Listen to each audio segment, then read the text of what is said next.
Merci Madame la Présidente.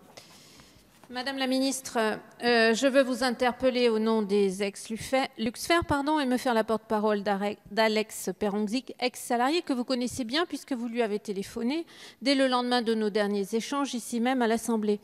Vous m'aviez alors rétorqué que l'oxygène n'était selon vous pas stratégique, que les bouteilles d'acier pouvaient remplacer celles en aluminium, et ces deux affirmations sont quelque peu erronées. L'oxygénothérapie, la lutte contre les incendies, le développement de l'ambulatoire nécessitent du matériel léger, résistant à la corrosion. L'acier a tendance à se corroder. Il est beaucoup plus lourd que l'aluminium et l'oxygène, de par ses usages multiples, est appelé à se développer. C'est donc bien un produit stratégique.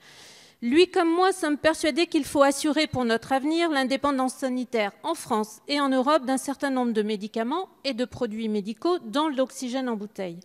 Or, aujourd'hui, la production de ces bouteilles n'est plus assurée que dans 3 pays, États-Unis, Turquie, Angleterre. Plus rien en Europe.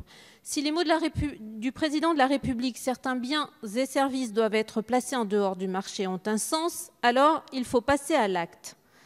2 repreneurs sérieux, au minimum, sont là. Leurs projets sont construits. Reste à obliger Luxfer à vendre son site de Gerza. En refusant de vendre, en faisant échouer tous les projets, pour organiser un monopole et augmenter honteusement leur prix comme ils le font ces derniers mois, Luxfer agit en voyou. Vous pouvez nationaliser temporairement Luxfer. Vous avez des atouts juridiques. En refusant de vendre, Luxfer empêche l'arrivée sur le marché européen d'un concurrent, spécule sur des pénuries qu'il crée de toutes pièces en augmentant ses prix en pleine crise. Qu'attendez-vous pour agir ? Où en êtes-vous des négociations avec Luxfer? Où en êtes-vous des discussions avec les 2 potentiels repreneurs et notamment l'entreprise française locale, soutenue d'ores et déjà, et vous le savez, par la métropole clermontoise? Je vous remercie. Merci Madame la députée. Madame la Ministre, vous avez la parole. Merci beaucoup Madame la Présidente, Mesdames et Messieurs les députés, Madame la députée Pires-Beaune. Vous m'interrogez sur l'entreprise Luxfer. Ce n'est d'ailleurs pas la première fois et probablement pas la dernière. D'abord, pour rappeler qu'effectivement, il y a des productions au Royaume-Uni qui, si le Royaume-Uni n'est plus dans l'Union européenne, fait encore partie, je crois, géographiquement de l'Europe. Donc gardons-nous de caricaturer un peu trop rapidement la situation.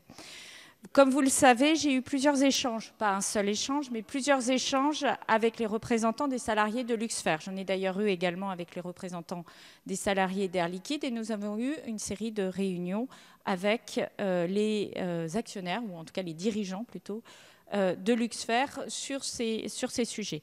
Nous avons effectivement 2 projets industriels et encore une fois, il n'y a pas eu, et je le redis, de tension. Il n'y a pas eu de tension sur l'approvisionnement en bouteilles d'oxygène. Ça ne veut pas dire que ce n'est pas important, ça veut dire qu'il n'y a pas eu de tension.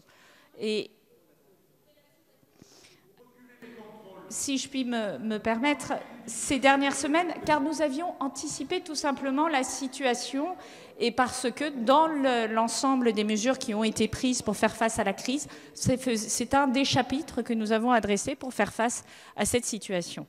En revanche, nous sommes d'accord pour dire qu'il est intéressant de repositionner en France une industrie d'alliage métallique parce que c'est ça qu'il s'agit, c'est moins la question des bouteilles d'oxygène que ces alliages métalliques qui ont des propriétés particulières. On part d'un site qui est en fait un ancien site avec l'expérience de Péchiné, de haut niveau.